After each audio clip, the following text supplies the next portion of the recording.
Oh, hello. Today we are going to talk about knitting hot takes. This has been a topic percolating around my YouTube and TikTok feeds, and as people have pointed out, a lot of these hot takes are lukewarm at best. Some of mine probably are too, but I'm hoping to come to this with some genuine outrageous opinions that are not supportable by objective fact, but are subjectively my truth. I realized I've been just like putting a list together, just sort of as they come to me. I'm pulling it up now. I realized that I actually probably have 3 videos in this. So I'm on Stockinette Island on the body of this t-shirt. So I'm gonna knit on that while I talk to you about it. But as I have Stockinette Island moments, I may come back. Well, no, I probably will come back and film a couple other hot takes. So this is just going to be this video is going to be just a hodgepodge of a bunch of random ones. And then I'm going to do one about pattern designers in particular, my hot takes and comparisons on that. And then I think I'm going to do a whole video about my hot takes on size inclusivity as a fat knitter, I have some thoughts. So grab whatever your project is and let's get to it. Okay, indefensible hot take number 1. I think English style knitting is better than continental. And the reason that is a hot take is because people are constantly trying to hustle new knitters into becoming continental knitters. The justification being that they say that it is faster. I am a very fast knitter. I crank garments out pretty quickly, also including the fact that I am a plus size knitter, so a lot of the things I'm making are bigger. I'm not like Speedy Gonzalez, I guess. There's certainly faster knitters than I, but I do not have any speed issues. And because I'm an English style knitter where I throw, purling is not miserable for me. Purling is, I'd say, slightly slower for me than knitting, but very slightly. It's roughly the same motion. It's more, I think I get my needle in the stitch slightly slower when I'm purling than when I'm knitting. But other than that, it's the same motion. So purling is not a big deal. German short rows, not a big deal to me. Knitting flat, not a big deal to me. So my subjective hot take is that I actually, instead of hustling people into being continental knitters, I think more people should be hustled into being English style knitters so that they don't have to be whining all the time about purling, which is what I see continental knitters doing frequently. Though a lot of them, not all of them. And also I think a lot of them have figured out other means to get that done. I think some continental knitters I've seen have started being combination knitters where they pick to knit, they throw to purl. That seems to me to be a reasonable middle ground. Okay, what's my next one? Test knitting is at its best when it's about bartering, and that is rad. At its worst, it's cliquish and unpaid marketing, as well as cynically exploiting people's hunger for community. That was what I wrote. Yeah, I think test knitting is rad when it is about community building in the broadest sense of the word, of I want to live in a knitting community world where patterns are tested for all sizes and where all sizes are available and where patterns with obvious errors in them are not getting released or unclear instructions are not getting released. At a broad level, I think that that's cool. And I think that it's a cool concept to barter to make that happen. I like that as the theoretical communal construct under which that happens. So I think that's rad. When test knitting becomes about oh, I'm the cool person who gets into this big designer's test knit and I'm holding that over other people, or I have this test knit that I've been accepted into and now I am required to post 4 pictures and I have to have a certain pose in each of them, or I have to have different photos at different stages. Once it gets into being that specific of a marketing tactic, I think that is exploitative. And especially I think it's exploitative if there's a implicit assumption that you're going to get some sort of parasocial connection from a designer, if they're a big one, or if you just really like their work, or if people have, or if the test knitters go into it with an unrealistic expectation about finding community. I definitely have found, I've done 3 test knits, all for the same designer. They've all been very well run test knits, and feedback from those test knits has been incorporated into the pattern, which I think is another element of this, of like, if you're just doing a test knit for marketing and you're not actually taking feedback, I think that feels exploitative. But all 3 of those test knits have been fun. I haven't like found any new best friends or anything, but like, it's cool to then recognize some of those knitters when I'm looking at other pattern project pages. Like, it's a light and reasonable form of community that isn't me expecting to have like a new best friend. I think if that's what people are expecting, or if that's the implicit promise, I do think that feels exploitative. So all that to say, I think I like test knitting because I view it as me giving back to a community that I feel like I can contribute something to as a bigger bodied person who is a really fast knitter, and like, it's not, you know, a burden to me to get through a test knit in a reasonable amount of time.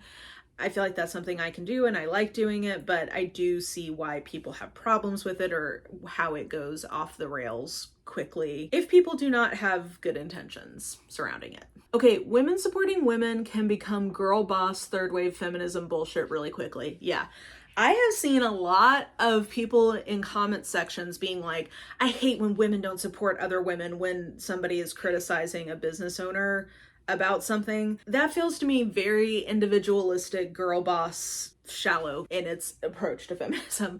Like, the idea that because there's a small business owner who is a woman, that is intrinsically putting them above criticism or them doing harm to other women, I find to be like kind of absurd. And like, I do understand where some of that comes from, in the sense of like, yeah, women get a lot more scrutiny than men do in terms of their business practices. Like, I understand that, but this kind of flattened, commercialized idea of feminism I find really grating. And I will get into that probably more in some of the particular pattern designer video that I do. But when I see people defending pattern designers who have shady or like unethical or exploitative practices as like, you're just trying to tear down a woman-owned business, it's like, most of the people involved in this, not most, many of the people involved in this craft are women or femme presenting people. And like, what are we doing here? Are we just like, I don't know. I find it really frustrating to see feminism weaponized to place a capitalistic endeavor as being above critique. To me, that feels very cynical and very shallow, and I find that very grating. I know that's not how people usually mean it, but like, it's just a pet peeve of mine when I see people using that framing to defend what I would sometimes describe as deplorable practices. Okay, the most important people to support inclusive designers are straight-sized people. I probably should save that for my size inclusivity video, but that's a preview. I think if you are a straight-sized person, you have more of a responsibility to support size-inclusive designers. Yeah. We'll talk about that more, of why I feel that way. Okay, next, Ravelry is great. I don't understand why people hate it, other than if there are still accessibility issues. Thank God for the project notes. Aspen in the Moment did a great 2-parter on Ravelry. Highly recommend if you want to go see the history of Ravelry, as if you are like me and new to the fiber arts online community. It did a good job of catching me up on the history. I know when Ravelry did its UI update that there were accessibility issues in terms of like, it caused people headaches and stuff. I have heard mixed things about if those have been resolved. Some people have like very passionately say they, you know, here's all the updates they did, like they addressed the issue. I see other people saying they still have headaches, I think, from looking at Ravelry. So I'm gonna leave that out of this because I can't tell what the situation with that is. Also, if you can't tell, my cat is like obsessed with getting pets right now. So sorry if I keep leaning down because he is being very snuggly and cute right now. So I'm gonna leave that out of the conversation because I can't tell where that stands. Leaving that out, people also just think Ravelry is ugly. I think Ravelry looks fine. Like, I don't think it's a particularly beautiful website, but I think it's fine. And I actually love that it is a little close, like it's quasi web 1.0. Like I like that the social component of it isn't the first thing that hits you, and that it's much more of a practical kind of tool as opposed to a social one. Like you can do the social stuff. Like I think I have, if people friend me on Ravelry, I usually friend them back. And sometimes I will go to that part of the website just out of curiosity.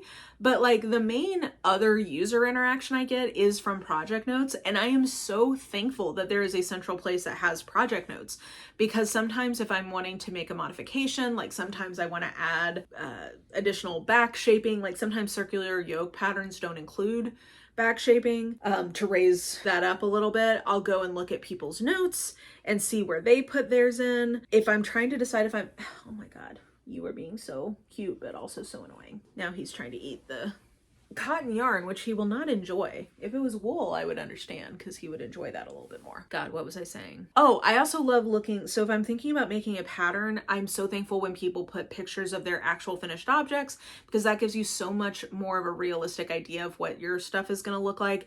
And if people are brave, if people are kind enough to post pictures of them in their garment, that is also very helpful, because you can see what your body shape looks like in it. So I find Ravelry so helpful. I'm so thankful for it. And I totally, I get that people don't like it, but I guess I don't, none of the reasons that they have really resonate with me. So yeah, I don't know. Let's see here. Performative craftivism is a part of cultural formation, which is upstream of politics. So call it a win and stop worrying about it. Yeah, people sometimes get hand-wringing about like performativity and in craftivism, and like we just have so many other things to worry about. If people like so God, how to TLDR this. Basically, culture, when I say culture is upstream of political formation, what I mean is that social norms change before legal or political norms do. So like, for example, gay marriage was socially accepted long before, or like it's not fully accepted even now, which is crazy. I was just looking at the stats for this. I think there's still like 20 or 25% of people who do not think that gay marriage should be legal in the US. That's wild. But let's say a majority of people felt like gay marriage should be legal before it was a legal and political reality. That happens through cultural change and cultural formation. So to me, if somebody is performatively crafting stuff they care about, that's great. Do it. Go for it. Like it could be a conversation starter. I'm thinking particularly of the red hat earlier this year. I made one because I thought it was cool. I wanted to. I liked the history of it. When I was wearing it out, I got a couple questions about what it meant, and it gave me a chance to tell people what it meant. Did that change the world or politics forever? No. But it's a part of hopefully changing a cultural narrative. Also, the money for that pattern went to support something that I agree with. Yeah, I don't know. Like, I guess of all the things to worry about, performative craftivism and policing that between ourselves just doesn't seem to make a lot of sense to me. To me, taking the time to make something that doesn't feel as easy to do or cheap as some other performances of virtue can. Everyone ought to learn how to make their clothes in some form. So I do believe that. I think that even if you only ever make one single thing, like let's say you sew a shirt for yourself or knit a tank top or whatever, I think it fundamentally changes how you see and value clothing and the work that goes into making even the most mass-produced clothing. There is no such thing as human-free clothing being made. Like, all of it involves labor, and having to do some of that labor, I think, is really important for people to take better care of their clothes, not over accumulate clothes. Yeah, I just think it's important. It's an important skill that people should at least give a try. And I hope that if everybody did that, more people would be more responsible with their consumption of clothing. Most pattern copying isn't a thing. So this gets into the literal legal copyright situation for patterns. Designs are not copyrightable. The written form of the pattern is what is copyrightable.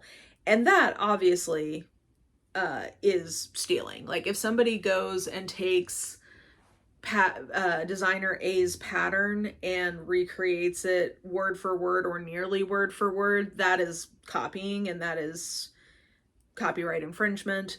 But think about the chaos there would be if people could copyright a raglan sweater pattern or like a raglan sweater design.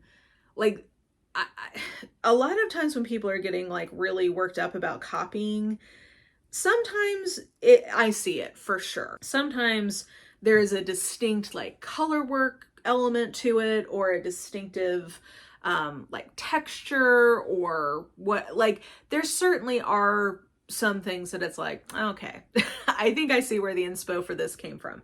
But I think that the reason why every major pattern designer practically has their version of a raglan sweater or a raglan t-shirt, or has their version of a set-in sleeve sweater, or insert common design element here, is because what you go to a specific pattern writer for is their way of giving you the instructions to make it. So like, for example, I know that there's several patterns between like Ozetta and Petite Knit, and my favorite thing's Knitwear, and Cadre maybe. Like there's a few of those big ones that have a lot of like really simple kind of like classic and clean designs that are very similar to each other.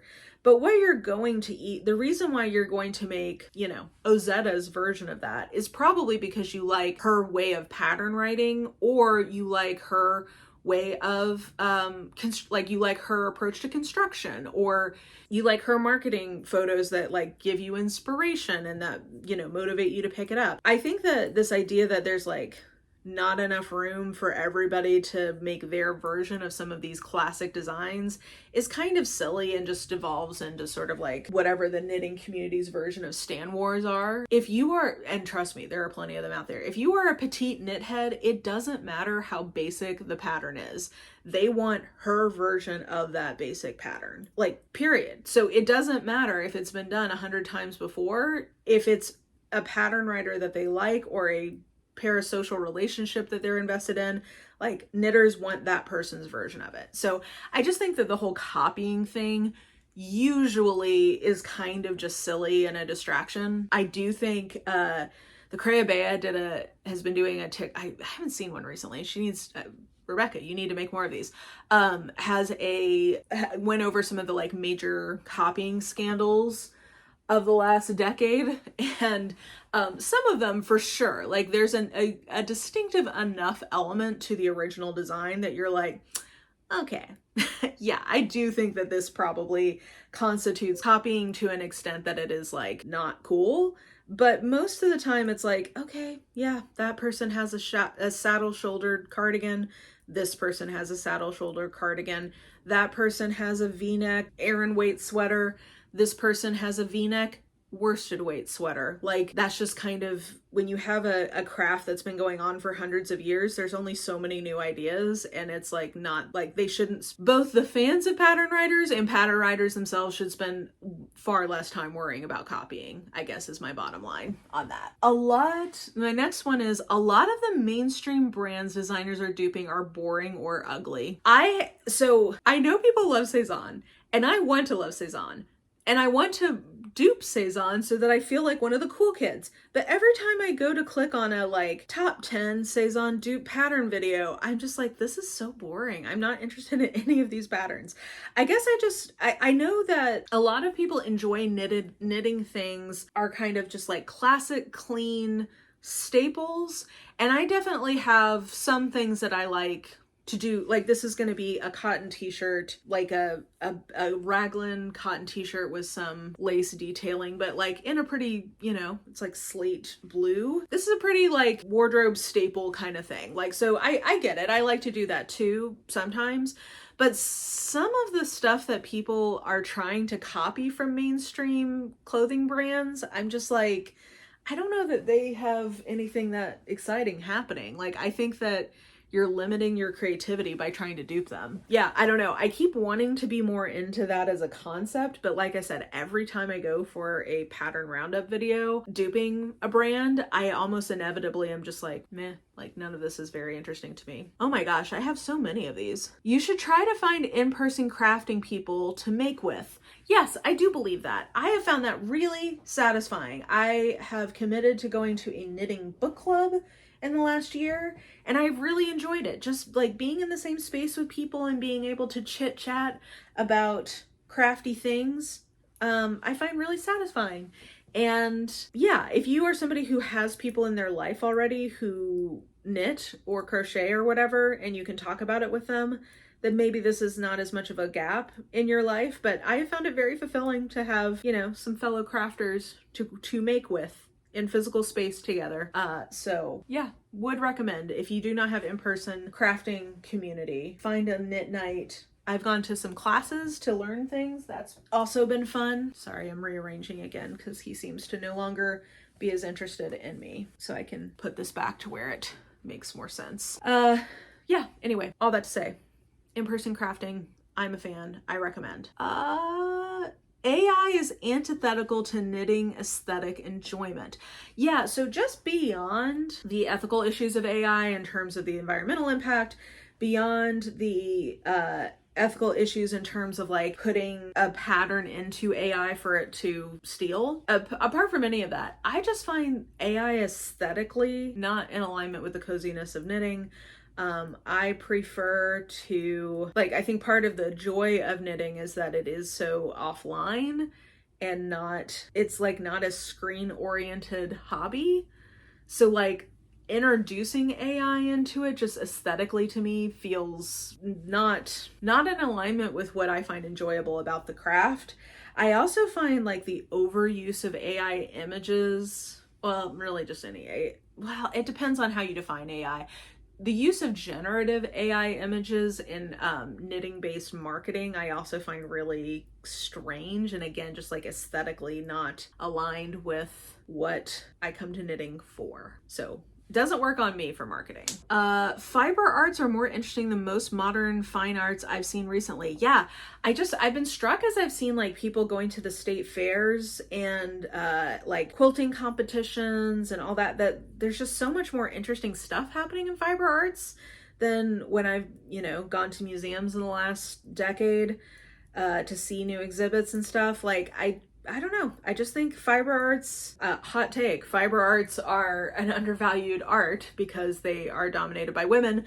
As I'm being sarcastic, yes, we all know this, but it really is a shame because I think that there's a lot of really interesting stuff happening in fiber arts as art that is just so undervalued. And I don't know, I think especially with painting, that's a bigger, anyway, sorry. I was about to have like a big conversation and then I was like, you know, I just don't have the mental energy to have that right now. So I'll just leave it at, I wish that fiber arts were more valued as fine art because I think that there's a lot more interesting stuff happening with it right now than in the traditional fine arts, for the most part. When you know better, you do better in terms of yarn, and both in terms of yarn from affordability and sustainability. I think what I mean by this is just like, I know there's a lot of yarn policing and this is an oft-cited topic in these hot takes. I basically just think like, I feel very similarly to this as I do to something like food sourcing. So like not everybody has access or can afford farm to table produce or meat. If you can, and you have the awareness of it and like why that's beneficial for your health and for the environment, then if you're able to afford that, then you're more likely to do it. But like, I just think getting really worked up about policing each other on that is just kind of counterproductive. I think everybody's on their own journey. Now, I will say, the one place I'll put an exception on that is when I have seen some videos of people decluttering their yarn stash that literally give me the same anxiety feeling I get when I go into a Costco, which is just like overwhelmed by the volume of stuff and overconsumption. I've seen a couple of decluttering videos where there's a bedroom, like this is my office, but it's technically a bedroom, where literally you cannot get into the room because there's so much acrylic yarn everywhere. And that I do find, I cannot help feel some judgment about that. I find that really overwhelming. And it's like, okay, if you had taken the money that you have paid for all of this cheap yarn that is not sustainably made and it's not breathable on your body, if you had taken that and put that same amount of money into like better quality, even like better quality non-natural fibers, like you would be in such a better place. I don't know. I can't deny I do have judgment for that. I find that really anxiety inducing when I've seen a couple of those videos. But for the most part, for the 97% of people who have a yarn stash, like I really am just not that worried about what's in it. Yeah, I'm not that worried about what's in it. Okay, I've only got a few left. One is, oh yeah, okay, YouTube does not serve me POC creators as much as TikTok, and I think that's weird. I do think that's weird. What's going on, YouTube? Like, TikTok serves me a lot of non-white knitters, and I appreciate that, and YouTube doesn't, and I don't appreciate that. So I'm just putting that out there, and I guess more is like that's my opinion, that's been my subjective experience of the algorithm, and I know that your algorithm tells on you, so am I alone in having this problem on YouTube? If so, maybe I need to, would love some recommendations. Maybe I can train it to get me out of that rut, but I feel like that's weird. The longer I knit, the less I'm impressed by patterns. Yeah, exactly that. The longer I knit, the less I'm impressed by patterns.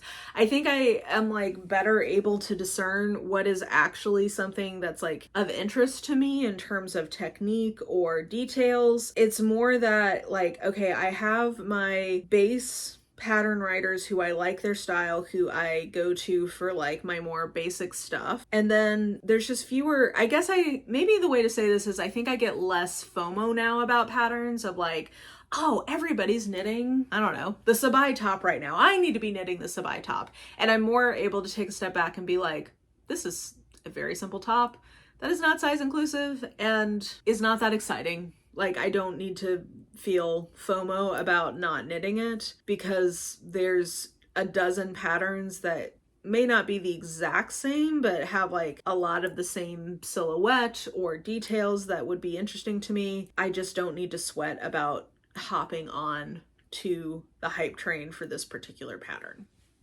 So, and then last one is I'm excited to have a scrappier stash. Okay, I know everybody dreads scraps. I cannot wait to get to a point where I've gotten through most of my garment quantity stash collection, because whatever is left, I'm so excited to figure out what I'm going to do with it. I have so many patterns I'm interested in that I'm I just can't justify doing this because really this is better for a scrappy project. Sometimes I'll give in and then I'm what am I doing buying a full skein for this? This is crazy. I should just wait until I have leftover in that color to do this pattern. So I gave in and did that a couple of times before I went on my low buy. But for the most part, I'm so excited to have a bunch of scraps left over because I have a ton of color work projects in particular that I would like to do that I'm I just think that this would be better as a scrappy project than for me to buy the full quantities. So I think I am probably about a year out from being through my garment quantity stash and really being able to see what I've got left over and make plans. And I cannot wait. I'm so excited. And I have so many ideas, and they're going to be projects that take me longer because they're going to be more detailed. I'm so excited. I guess in general, I'll say that I am coming now that because I am a pretty prolific knitter and I've been knitting for 3 years now, I have most of the things I wanted in my wardrobe in terms of oh, I want this kind of sweater or I want that kind of top or whatever. So now we're moving more into the I'm not eagerly trying to get them done because I want the product, because I want that to fill a gap in my wardrobe. And I'm starting to enter the territory of okay, I've got a nice hand knit wardrobe baseline, and now I can indulge mentally. I feel the freedom to indulge in some long, tedious projects. I'm excited for that. Like I said, I think I'm probably about a year out from that being where I'm at, but I think that's going to be so fun to figure out what I'm going to do with all of my 60 grams of this DK stash. I think that's going to be a great time. Okay, I've been talking so much longer than I thought I was going to, so I think I'm going to leave it here. Those were my hot takes. Hopefully some of those were genuinely hot. I'm sure some of them were probably more lukewarm, but you know, I hope I scalded you at some point in the course of that discussion. And did I hit my little, yeah, I think I did. Okay. I wasn't sure if I progressed my row counter. I got, I think 2 rows done. So that's exciting. Only like 30 more to go on this project. Anyway, let me know your thoughts about my takes. Hopefully I conveyed in my tone that a lot of these are just like my obviously these are my subjective opinions, and I understand that like legitimately other people have different thoughts.